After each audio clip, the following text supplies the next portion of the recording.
Ay, Kinabahan tuloy siya. di ba hindi ka singer, di ba? Sing-talker po. Sing-talker. Hi guys! Hello po. Kumusta po Wala kayo? lang. Lumabas ka kasi sa FYP ka agad. Nagsasayaw. Ganun. Anyways, ano yun? Pang-ilang season mo na to with Singaling? This is my second season with them. Yung first ko po is 2023. Tapos this year po, yung Celebrity Edition pati regular naman po. Kasama po ako both. Kasi last time, sa regular lang po ako kasama. Okay. So, how's the experience? Kasi like ito ngayon, with celebrities na nga, as compared with yung regular series. Ano po, sobrang saya po and sobrang fulfilling po ng Galing Celebrity Edition dahil po as a fairly new po ako sa industry so pag nakikita ko po yung mga veterano or mga nakikita ko lang po sa mga movies or sa social media ng mga personalities, sobrang starstruck po ako and nakikita ko po yung different side nila na aside from their characters and their personality po online or sa films, nakikita ko po yung talent nila at syempre po yung kakulitan din po nila and napakagaan po nila katrabaho lahat. And yun po yung masasabi ko na lahat po nang sumali sa show, sobrang walang ere, sobrang mabait, and sobrang game na game po sila sa lahat ng mga pakulo po namin sa show. Sumali po ako ng Pop Pinoy, ano po siya, show po siya sa TV5, talent reality boy group search sa TV5 po nung pandemic, 2021. Tapos in that competition po, nanalo po kami, yung group ko po. Pero ngayon po, disbanded na kami. Tapos parang ako na lang po yung natira na nag-showbiz show. Palabas sa TV. Sa TikTok. Aba, yun. Hindi, meron din na, di ba choreographer ka din? Choreographer din po ako. Hindi sa TikTok, meron silang dance studio. Ano pala yung gusto ko sumali, pero gusto ko, ka-partner ako, kasi pare-pareho lang yung pinapartner ng babae na Eric. Di po. Pwede po yun, magkano? Gusto ko, sabi ko, paano, pwede ba yun? Like, Pwede po, mag-request ako na, pwede tayong mag-dance together. Opo, magkano? Magkapumunta po kayo, kasi Naka-record. after po nung maturi yung choreo po, parang may mga group runs po, na parang ipa-perform nyo na po yung choreo. Tapos, kami naman po yung namimili sa mga students. Marami po kasi students, so hindi talaga siya napapartneran lahat. Pero kung kayo po, sige. Yeah, naka-video ha. Promise mo yan ha. Lalabas sa chicken.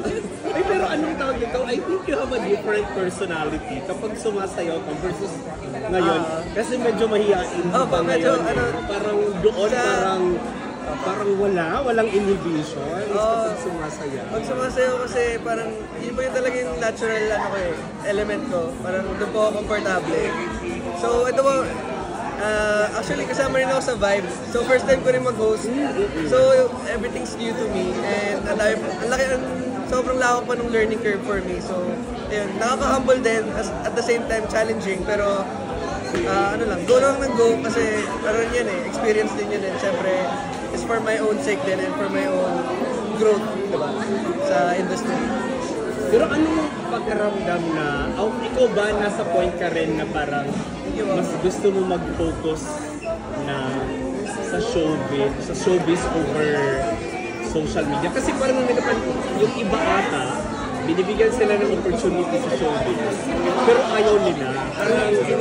Parang gusto nila yung pa one time lang. At mas gusto talaga nila yung nasa social media. Ikaw, anong preference? Ako naman po, depende po wala naman akong preference as of now. Parang kung ano yung dumating na opportunities.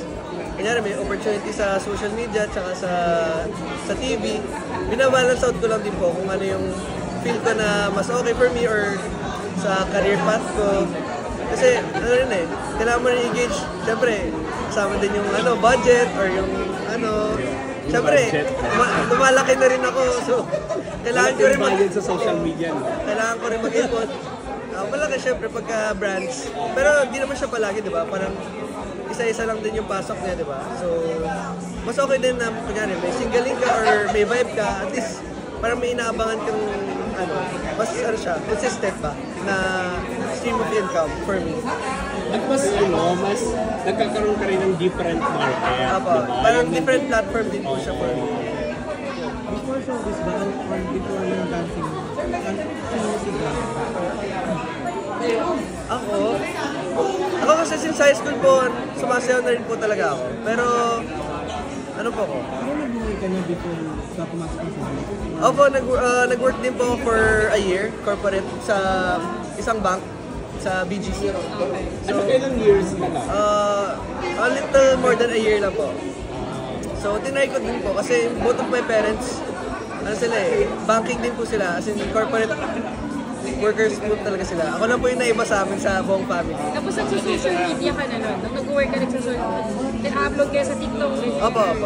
Nung pandemic po kasi ako nag-start. College po ako nag-start. Fourth year college. During pandemic po, since wala akong venue or platform para express yung talent ko or creativity ko, nag-TikTok po ako. So, doon po nag-release po ng mga dance covers, dance tutorials, or mga sarili kong choreo, gano'n. Sa mga showbiz, sa doon ako sa acting. I'm not closing my doors po to acting, pero Like nag-workshop ka na? so far wala pa po. So, tingnan natin. Pero open naman ako kung sakali. Gusto ko rin i-try. Matry lang din. Malay mo magustuhan ko rin. So, pero ngayon, masaya naman ako sa mga tatanggap kong projects. Kasi yun, kunyari sa Vibe, nakaka-perform din ako. Tuwing Sunday, parang minsan kailangan ng prod. Tapos, yun, pinapasayaw ako ng medyo mahirap. Ganun. Pero kaya na-enjoy ko rin. Saan part ka na culture shock sa showbiz? Ano ba? Sa culture shock, ako kasi punctual kasi ako.